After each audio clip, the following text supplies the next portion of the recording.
The Great Hall on Nexus Prime had seen many historic moments, but today felt different.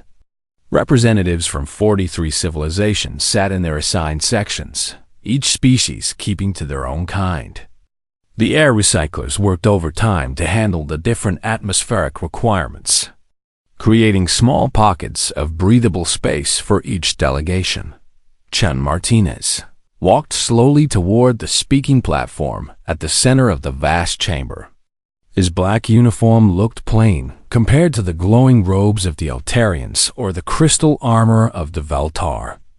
Behind him, 3 other humans followed, their faces calm but their eyes alert. They had requested this emergency session 3 days ago, and the Galaxy Council had finally agreed to hear them. The holographic display above the platform showed a map of the outer rim.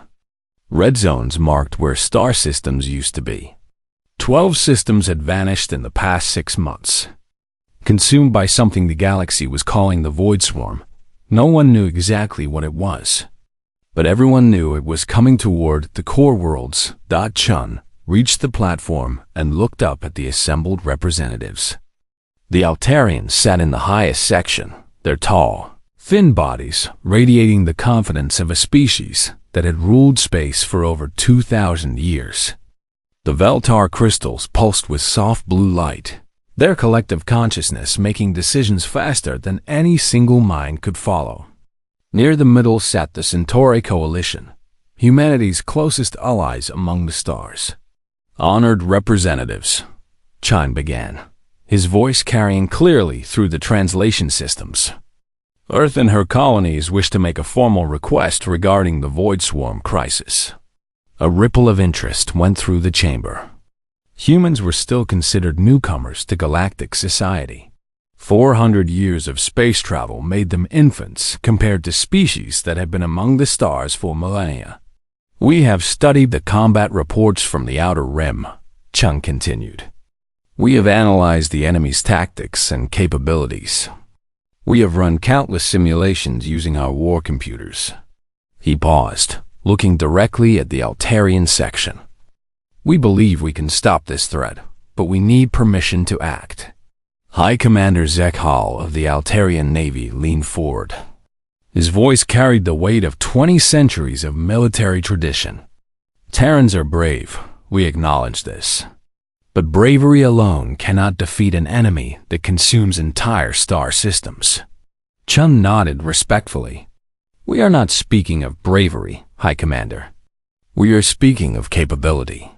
For the past 4 centuries, humanity has operated under the Humanitarian Accords. These agreements limit our military responses to defensive actions only. We have respected these limits because we value peace above all else. The crystals of the Veltar delegation began pulsing faster, their shared thoughts racing through quantum connections. Their spokesman, a tall crystal formation that sparkled like a living diamond, spoke in harmonious tones. The Humanitarian Accords exist for good reason. Terran Chun, your species has a documented history of violence against your own kind. These limitations protect the galaxy from unfortunate incidents. Several representatives nodded in agreement. The humans' bloody history was well known throughout the galaxy.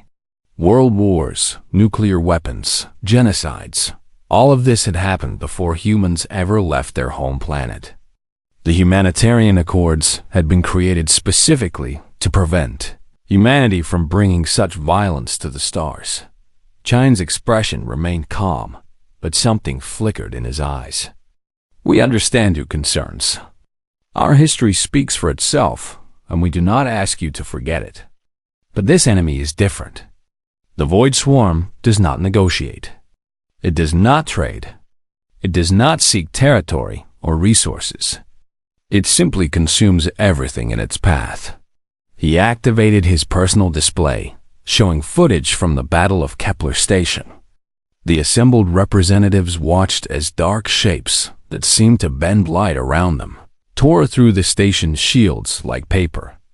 The defending fleet, made up of ships from 6 different species, fought bravely but uselessly against an enemy that seemed to exist partially outside normal space. 12 systems have fallen, Chun said quietly. Billions of lives lost. The Altarian Third Fleet was destroyed at Proxima Tertius. The Veltar crystal gardens of New Harmony have been twisted into something unrecognizable. Your most advanced weapons barely scratch these creatures. High Commander Ezekiel stood, his 7-foot frame imposing even among the diverse assembly. Human ships use primitive fusion drives. Human weapons fire simple kinetic projectiles and basic energy beams. What can your forces accomplish that our antimatter fleets cannot? Chun looked at his fellow humans for a moment. They nodded almost imperceptibly. High Commander, we have been in space for 4 centuries. In that time, we have never once shown you our full capabilities. The ships you see, the weapons we carry, the tactics we use, all of this has been carefully limited by the humanitarian accords. The chamber grew quiet. Even the constant hum of the air recyclers seemed to fade. What exactly are you requesting? Asked Minister Velyuna of the Centauri Coalition. Her 4 arms gestured gracefully as she spoke, a sign of deep concern among her people. We request permission to suspend the humanitarian accords for the duration of this crisis, Chun said. Allow us to deploy our full military doctrine. Let us show you what Terra has been holding in reserve. The reaction was immediate. The Altarians made harsh clicking sounds that their translators rendered as laughter. The Veltar crystals pulsed angry red light. Even the normally diplomatic Centauri looked skeptical. Terran Chun, High Commander Zekhal said, his voice filled with condescension. Your enthusiasm is appreciated. But this crisis requires proven military might, not untested theories. The Veltar spokesman chimed in, their harmonious voice carrying a note of gentle correction. The mathematics are clear, Terran. Even if your hidden capabilities exceed your current fleet by a factor of 10, it would not be sufficient. This enemy has destroyed forces that would crush your entire civilization. Chun remained standing at the platform, his face showing no emotion.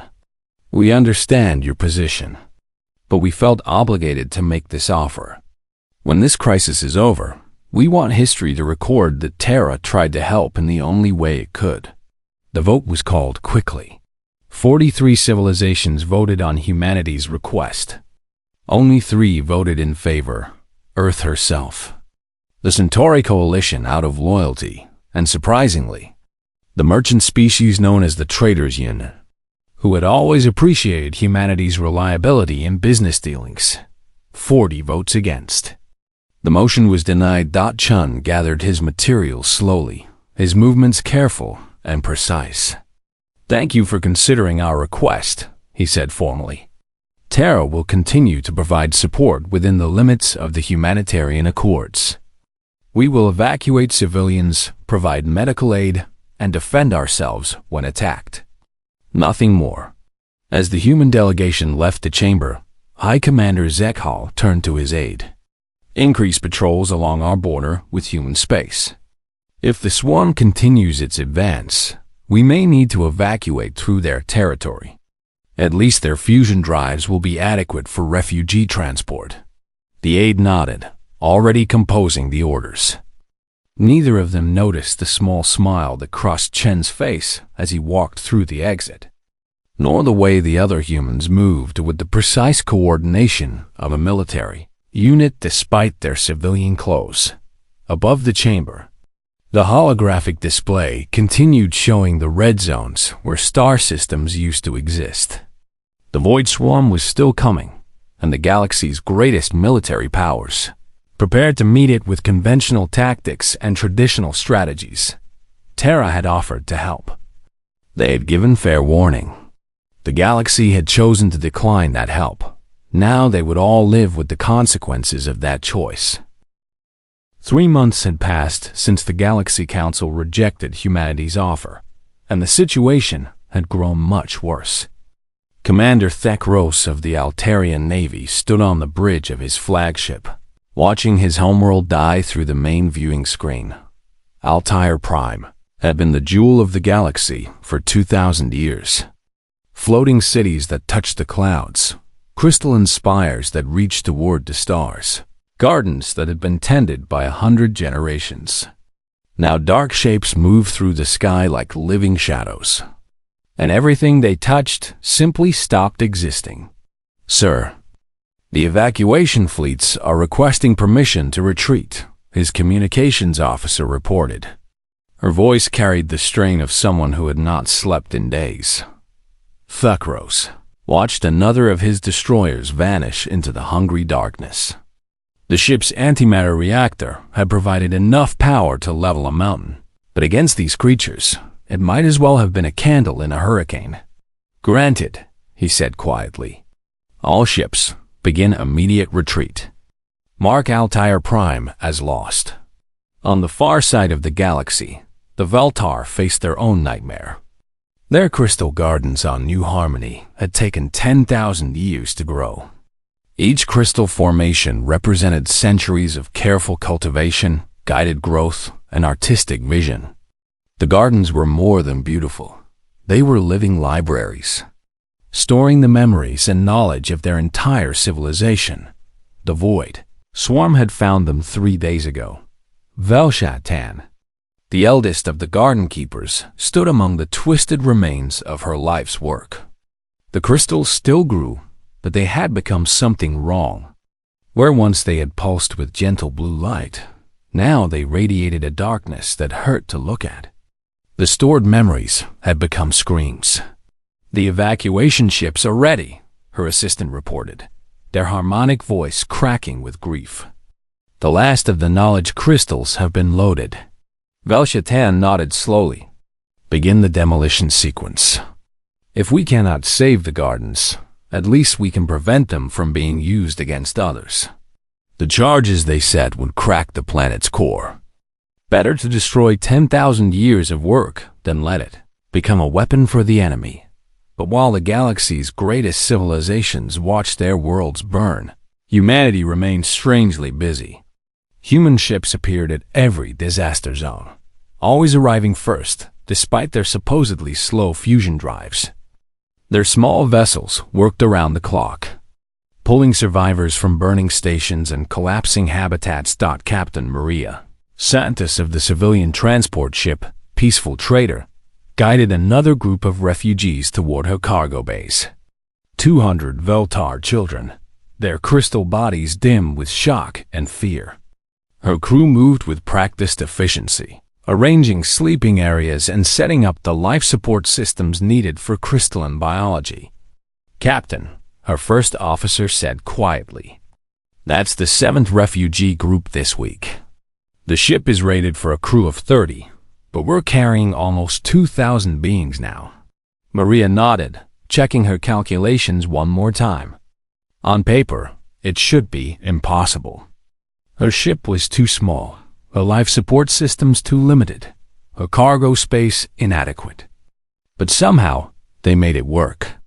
Every human transport seemed to have the same miraculous ability to carry far more than their listed capacity. "We'll manage, Tom. We always do." What the aliens didn't see were the hidden modifications. The cargo containers that were actually sophisticated life support modules. The fuel tanks that could be rapidly converted into living spaces. The maintenance compartments that held emergency medical equipment decades ahead of anything the galaxy had seen. Every human ship had these modifications. Every human crew knew how to use them. And every human transport could become a refugee ark when needed. On Earth, activity buzzed in places that didn't exist on any official map.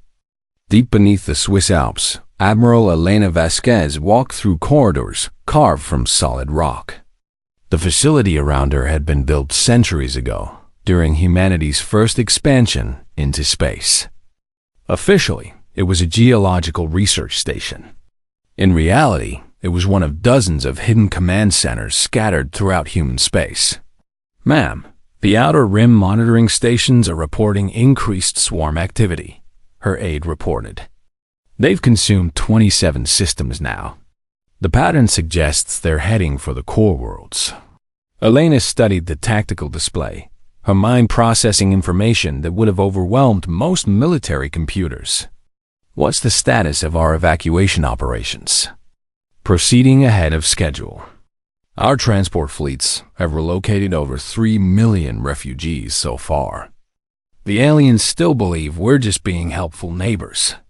Elena allowed herself a small smile. The galaxy saw human merchant ships and civilian transports. They didn't see the hidden weapon systems, the concealed sensor arrays, or the fact that every civilian crew member had graduated from one of the most advanced military academies in known space. Meanwhile, on the moon, Chief Engineer David Kim supervised the expansion of what everyone thought were civilian shipyards. The facilities supposedly built simple freight haulers and passenger liners. But beneath the visible construction base lay something much larger. How's the timeline looking? He asked his second-in-command. Right on schedule. The first squadron should be ready for deployment within 6 weeks. The second squadron 2 weeks after that. David nodded, watching robotic arms assemble components that no alien scientist could identify. The ships taking shape in the hidden bays looked nothing like the simple fusion-powered vessels the galaxy knew about. These were something else entirely. On Mars, the underground cities revealed their true nature. What appeared to be farming communities and research stations were actually vast manufacturing complexes. Millions of humans lived and worked in facilities that burrowed deep into the planet's core, producing equipment and weapons that would have made the galaxy's greatest. Military powers stepped back in shock. Dr. Sarah Chen supervised one of the biochemical laboratories, her team working on countermeasures against the Void Swarm's unique properties. Any progress on the dimensional displacement theory?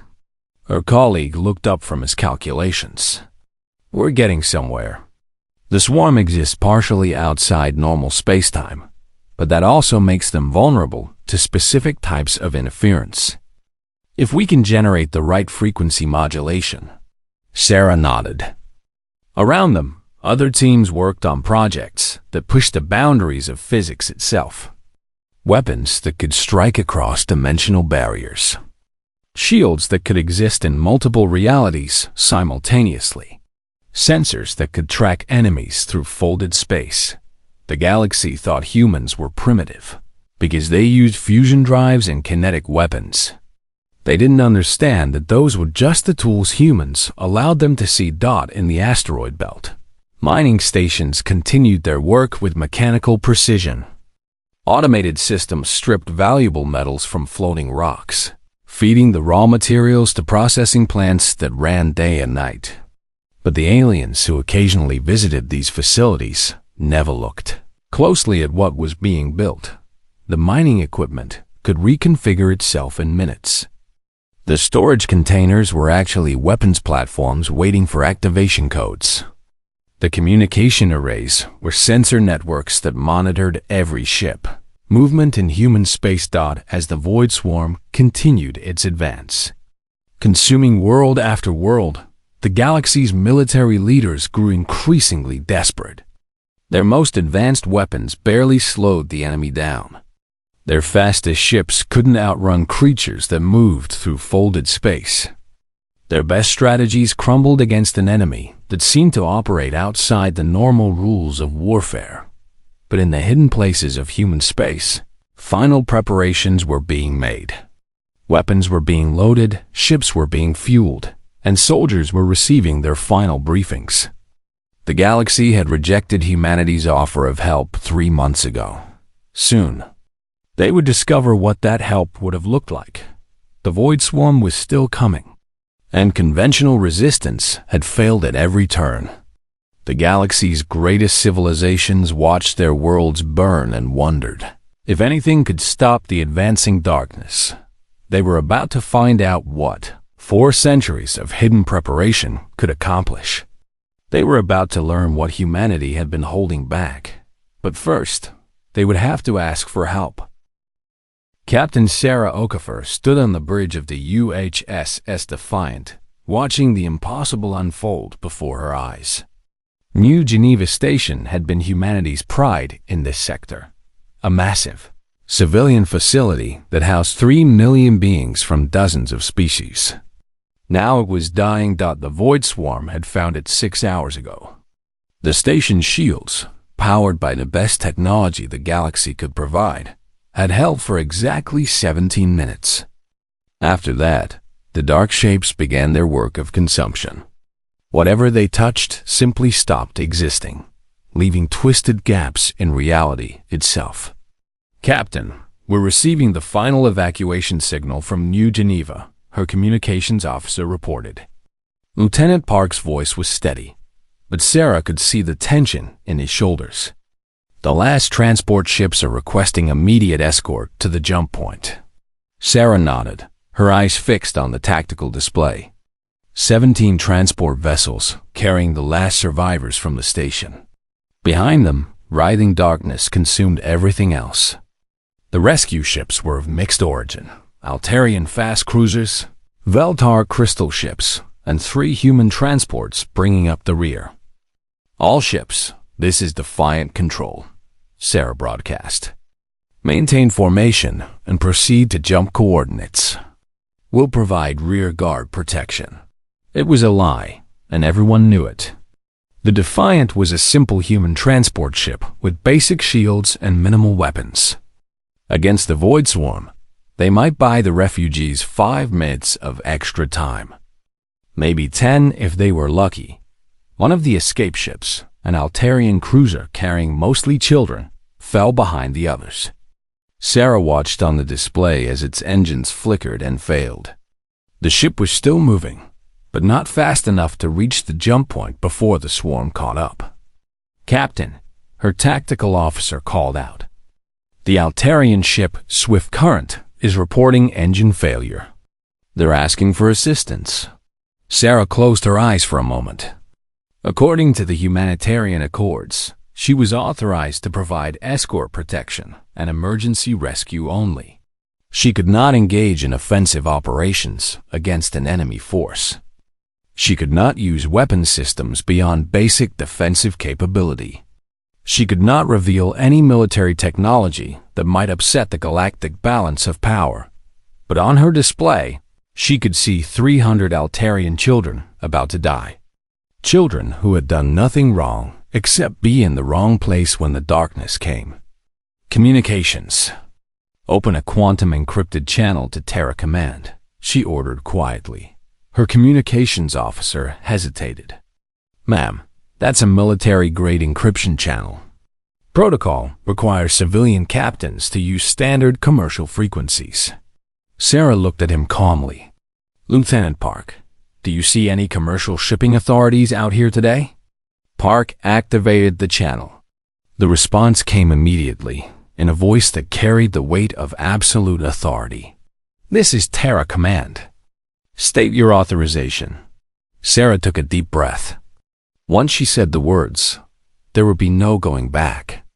The careful deception that humanity had maintained for 4 centuries would begin to crumble.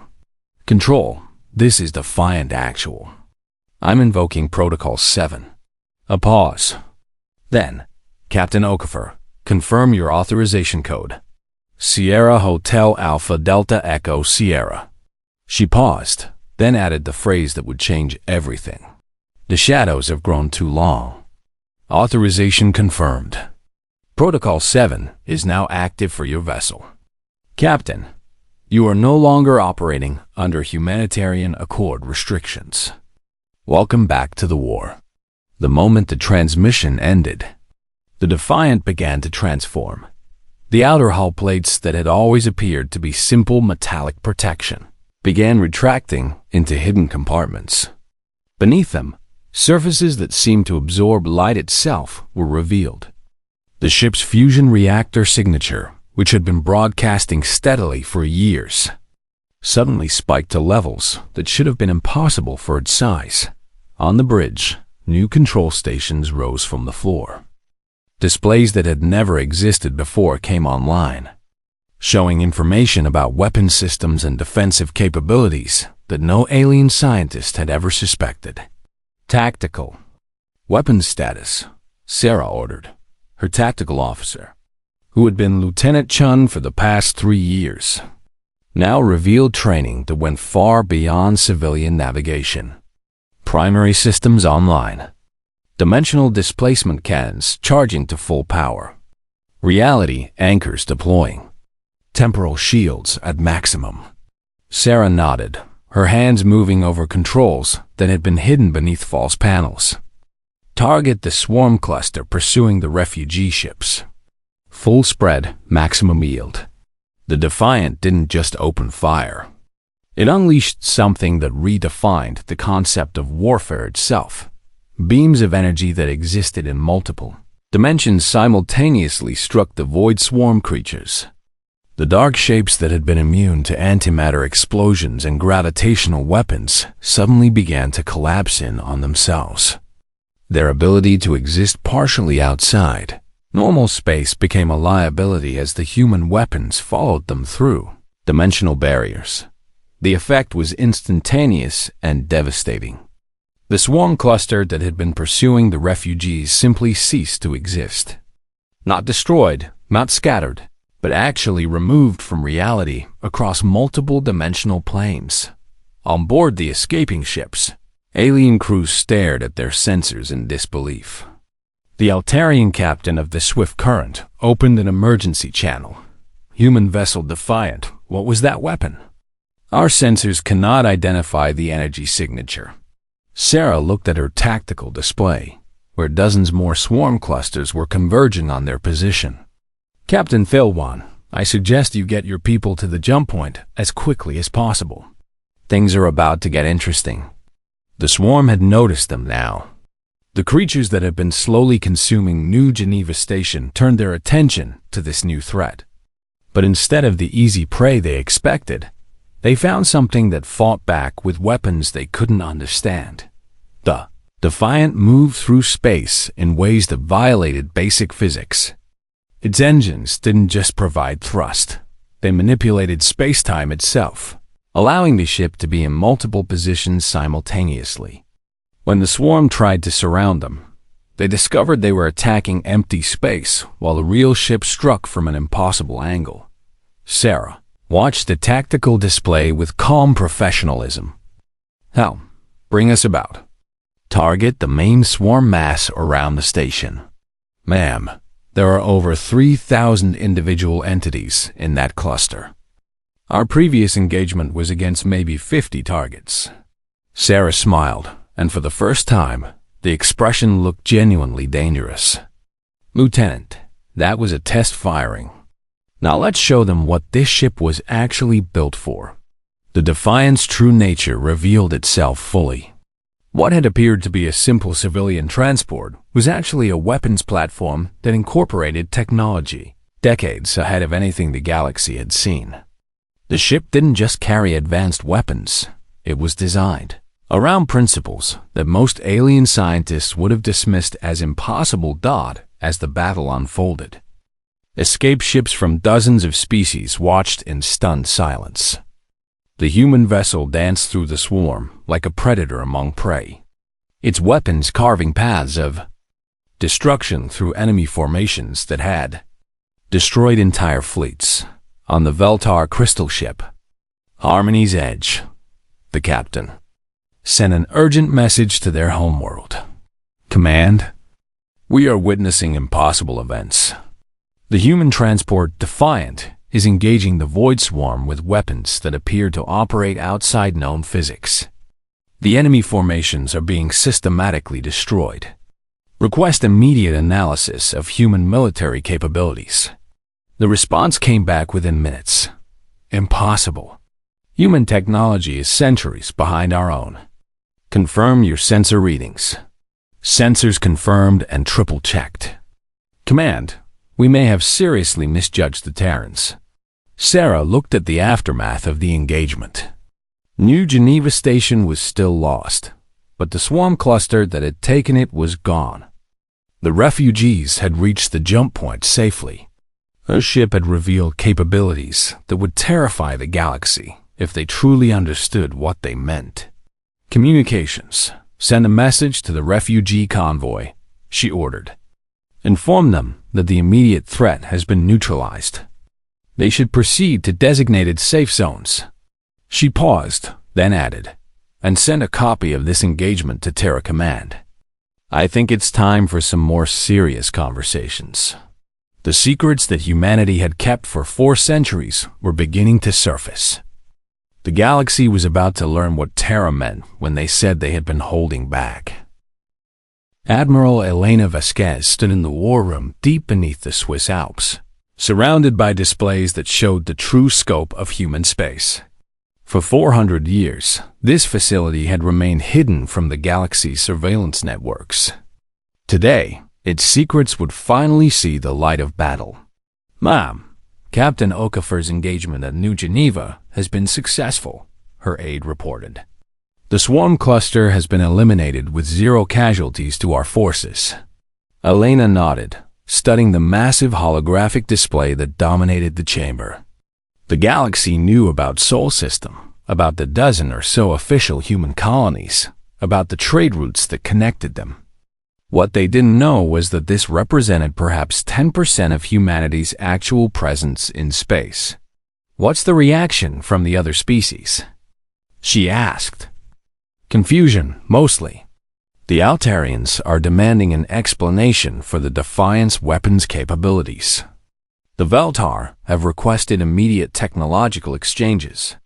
The Centauri Coalition is asking if we've been lying to them all these years. Elena allowed herself a small smile. In a sense, we have, but not out of malice. She activated her command console, preparing to send the orders that would change the galaxy forever. Signal all commands. Implement Protocol 7 across all sectors. Full deployment all assets. The orders went out across quantum encrypted channels that the galaxy's intelligence services had never detected. On 100 worlds that officially didn't exist, military commanders received the authorization they had been waiting for since the first human ship left Earth on Kepler 442b. What the galaxy knew as an agricultural research station began to transform. The wheat fields and experimental farms that alien visitors occasionally toured were real enough, but they covered underground facilities that stretched for hundreds of kilometers. Colonel James Wright watched as concealed blast doors opened across the continent-sized base. All squadrons, prepare for deployment, he broadcast to pilots who had been disguised as farmers and researchers for years. This is not a drill. Repeat, Protocol 7 is active. The grain silos split open to reveal launch bays for fighters that incorporated technology the galaxy's scientists would have declared impossible. These weren't simple fusion-powered craft. They were machines designed to fight in multiple dimensions simultaneously, capable of pursuing enemies through folded space and time. Similar scenes played out across dozens of systems. The mining operation in the Tau Ceti asteroid belt revealed itself to be a massive weapons platform. The scientific research station around Wolf 359 unfolded, like a metal flower to expose defense grids that could protect entire solar systems. But the most shocking revelation wasn't the technology, it was the people. On the agricultural world of New Texas, farmer Maria Rodriguez received her activation codes while tending to her cattle. She calmly finished feeding the animals, then walked to her barn and activated a hidden panel. Inside was military equipment that she hadn't touched in 3 years, but her hands moved over it with the precision of long training. Unit 774 reporting for duty, she said into the communicator. Local militia ready for deployment. Across the planet, similar scenes played out thousands of times. Every farmer, every shopkeeper, every civilian on the world revealed military training that went far beyond basic civil defense. They moved with the coordination of professional soldiers, because that's exactly what they were. Dr. Kevin Park looked up from his research into crop genetics as the alert came through his laboratory. Without hesitation, he began the shutdown procedures for his official work and activated systems that his alien colleagues had never suspected existed. The peaceful agricultural research facility transformed into a command center capable of coordinating military operations across multiple star systems, the pattern repeated throughout human space. Every civilian was a trained soldier. Every research station was a military base. Every merchant ship was a potential warship. The galaxy suddenly realized that they had been sharing space with a civilization that was organized like a vast military machine, hidden beneath a facade of peaceful cooperation. In the Vega system, Captain Lisa Thompson of the merchant vessel Prosperity's Dream received her new orders. Her ship had been carrying legitimate trade goods between human colonies and alien worlds for 5 years. But concealed in her cargo holds were weapon systems that could level cities. Engineering, bring the military reactor online, she ordered. Tactical, deploy the primary weapons array. Communications, signal the fleet that Prosperity Actual is ready for combat operations. Around her, the bridge transformed as hidden panels opened to reveal military-grade control stations. A crew of civilian traders moved with practiced efficiency to their real positions as highly trained naval officers. The transformation wasn't limited to people and places. Throughout human space, the very nature of their technology was being revealed.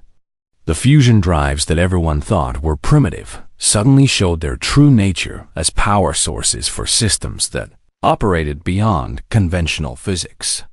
The simple kinetic weapons that seemed so basic were actually delivery systems for ammunition that could exist in multiple dimensional states. On Luna, Chief Engineer David Kim watched as the hidden construction bays came online.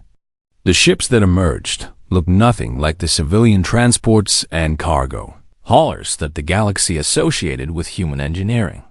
These were vessels built around weapon systems that treated the laws of physics as suggestions rather than absolute rules. First squadron deployment in 30 minutes, he announced to the assembly crews. These ships have been waiting 4 years for this moment. Don't disappoint them. The alien observers who occasionally visited the lunar facilities had seen the visible construction bays, the ones that actually did build civilian ships. They had never suspected that the moon's mass was nearly doubled by hidden facilities that burrowed deep into its core. Back in the war room on Earth, Admiral Vasquez coordinated the largest military deployment in human history. Her displays showed the true extent of humanity's presence in space. Not dozens of colonies, but hundreds. Not simple trade routes, but a network of military supply lines that could support combat operations across half the galaxy. All assets report ready for deployment, her chief of staff announced. We have over 3,000 combat vessels coming online, plus support infrastructure that includes 47 fortress worlds and 12 shipyard complexes. Elena nodded, studying the deployment map. Every red dot represented a military asset that the galaxy had never known existed. Every green zone showed a defensive position that could hold off entire fleets. Every blue line indicated a supply route that could support extended combat operations. Signal all commands, she said quietly. Humanity is no longer operating under the humanitarian accords. We are at war. The message went out to every human vessel in space, every base on every world, every soldier in every unit. For the first time in 4 centuries, humanity would fight without restraints, without limitations, without the careful controls that had kept their true nature hidden from their neighbors. On the bridge of the heavy cruiser Determination, Admiral Chun Martinez, the same man who had addressed the Galaxy Council 3 months earlier, watched his fleet assemble. 300 ships that the galaxy had never seen. carrying weapons that the galaxy didn't know were possible. Crewed by people who had been preparing for this war since the day they were born. "All ships report ready, Admiral," his flag captain announced. "The Void Swarm won't know what hit them." Chun smiled, remembering the condescending laughter from the Altarian High Commander when humanity offered to help. "Captain, the Void Swarm is just the first target. Today, the galaxy learns what Terra truly meant when we said we were holding back." Throughout human space, the masquerade was ending. The careful deception that had lasted for centuries was being swept away by necessity. Humanity was revealing its true face to the galaxy, not the peaceful traders and helpful neighbors that everyone thought they knew, but something far more dangerous that the galaxy had lived for 400 years under the protection of apex predators who chose to be gardeners instead. Now, those predators were taking off their masks, and the universe was about to remember why humanity had needed those restrictions in the first place. The Void Swarm had forced this revelation by being a threat that couldn't be stopped with conventional methods. But as humanity's true military might began to deploy across the galaxy, some observers were beginning to wonder if this is what humans unleash against an existential threat. What exactly have they been protecting the galaxy from all these years? Soon, they would find out. The edge of known space had never seen a fleet like this one. Admiral Chun Martinez stood on the bridge of the USS Retribution, watching as humanity's true navy assembled for the final assault. 3,000 ships moved in perfect formation, each one a technological marvel that the galaxy had never suspected could exist. Around them, what remained of the galaxy's conventional forces watched in stunned silence. The Altarian High Commander Zekhal, whose homeworld had been consumed just weeks earlier, could barely process what his sensors were telling him. The human fleet wasn't just larger than expected. It was operating with technology that redefined what was possible. "Admiral Chun," came the transmission from Zekhal's flagship. "My sensors must be malfunctioning. They show your vessels existing in multiple dimensional phases simultaneously." Chun activated his response channel, his voice carrying the calm authority of someone who had been preparing for this moment his entire life. "Your sensors are functioning perfectly, High Commander. Today you see humanity without the mask we've worn for 4 centuries. The target of their assembled might lay ahead, a massive rift in space-time itself where the Void Swarm had first entered the galaxy. The tier in reality stretched for thousands of kilometers, pulsing with energies that seemed to exist outside the normal laws of physics. Through it, more swarm entities continued to pour into their dimension, adding to the forces that had already consumed 37 star systems. The conventional approach would have been to establish a defensive perimeter and try to hold the line. But humanity had never been interested in conventional approaches. "Fleet Command, this is Retribution Actual." Chun broadcast to his ships. "Begin Dimensional Displacement Protocol. All vessels, phase shift to combat configuration." The human fleet didn't just change formation. It changed the fundamental nature of how it existed in space. Ships began occupying multiple dimensional phases, allowing them to attack from angles that shouldn't exist while remaining immune to conventional weapons fire. The effect was like watching a solid object become a ghost. Except this ghost carried weapons that could reshape reality. Dr. Sarah Kim, the lead scientist on the operation, monitored the readings from her research vessel at the rear of the formation. "Admiral, the dimensional resonance is holding steady. We can maintain this state for approximately 6 hours before the strain becomes dangerous." 6 hours to end a war that had already destroyed dozens of civilizations. Chun found the timeline adequate. "All vessels, begin the advance. Target the rift structure directly. This ends today." The human fleet moved forward, and the Void Swarm responded with the full fury of creatures that had never known defeat. Dark shapes that bent light around them launched themselves from the rift, moving through folded space to engage the advancing humans. These were the entities that had torn apart antimatter-powered battleships like paper, that had consumed entire worlds without slowing down. They met weapons that had been designed specifically to counter their advantages. Captain Sarah Okafor, now commanding the heavy destroyer Unyielding, watched her tactical display as her vessel's dimensional displacement cannons locked onto targets. The Void Swarm's ability to exist partially outside normal space had made them immune to conventional weapons. But humanity's arsenal was anything but conventional. Fire, she ordered simply. The resulting weapons discharge existed in 17 different dimensional phases simultaneously. The swarm entities that tried to phase shift out of normal space found the attack, following them through every possible reality. Their greatest defensive advantage became their weakness as human. Weapons turned their own dimensional nature against them. Across the battle space, similar scenes played out thousands of times. Human ships fought the Void Swarm not just in normal space, but across the entire spectrum of dimensional reality. Every phase shift the enemy attempted was met by weapons fire that existed in that same phase. Every attempt to use their reality-bending abilities was countered by technology that had been specifically designed to exploit such tactics that the watching alien forces could barely comprehend what they were seeing. Ships firing weapons that existed in multiple dimensions. Defensive systems that created localized changes in the laws of physics. Sensor systems that tracked enemies through folded spacetime. "This is impossible," High Commander Zekhal transmitted to his aide. No single species could develop such technology.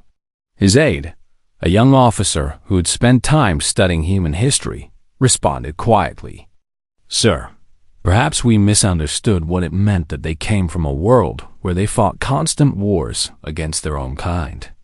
Zekhal fell silent as the implications hit him. A species that had spent thousands of years perfecting the art of warfare against opponents as intelligent and creative as themselves. A species that had learned to prepare for every possible threat, because their own kind had been the most dangerous enemy they could imagine. The battle was not just one-sided. It was a systematic dismantling of an enemy that had seemed unstoppable. The human fleet worked with mechanical precision, each ship knowing exactly what role it played in the larger strategy. They didn't just fight the Void Swarm. They hunted it. Admiral Chun watched the tactical displays with satisfaction. Fleet status report. 87% of swarm forces in local space have been neutralized, his flag captain reported. Dimensional rift shows signs of structural instability. Dr. Kim believes we can begin the closure sequence within the hour. Chun nodded. Around him, the bridge crew worked with the quiet efficiency of professionals, doing what they had trained their entire lives to do. Every human in the fleet had been preparing for this day since childhood, studying warfare not as a necessity, but as an art form to be perfected. The final phase began as human engineering ships moved close to the dimensional rift. Their task was not to destroy it. That would have sent shockwaves through space-time that could damage reality itself. Instead, they would close it, sealing the entrance so that no more swarm entities could enter their dimension. Dr. Sarah Kim coordinated the delicate operation from her research vessel, initiating dimensional frequency modulation. All ships maintain exact positions. Any deviation could destabilize local spacetime. The process took 3 hours. Human ships working in perfect coordination, their crews manipulating forces that most galactic civilizations didn't know existed. Slowly, carefully, they began to collapse the rift that had brought the Void Swarm into their reality. The swarm entities still in normal space fought desperately as they realized what was happening. But their desperation only made them easier targets for human weapons that had been designed to exploit panic and chaos. When the rift finally collapsed, the silence was absolute. The void swarm, cut off from its source dimension and systematically destroyed by human forces, simply ceased to exist. The threat that had consumed 37 star systems and defied the galaxy's greatest military powers was gone. Chun opened a channel to the assembled alien forces. "This is Admiral Chun Martinez of the Terran Defense Fleet. The Void Swarm has been eliminated. The dimensional rift has been permanently sealed. The galaxy is safe." The response came from High Commander Zach Hall, his voice carrying a mixture of gratitude and fear. "Admiral Chun, the galaxy owes humanity a debt that can never be repaid. But I must ask, if these are your capabilities when facing an existential threat, what exactly have you been protecting us from all these years?" Chun looked at his tactical displays, where human ships were already beginning to power down their weapon systems and return to their peaceful configurations. The most powerful military force the galaxy had ever seen was preparing to fade back into the shadows, to become merchants and farmers and researchers once again.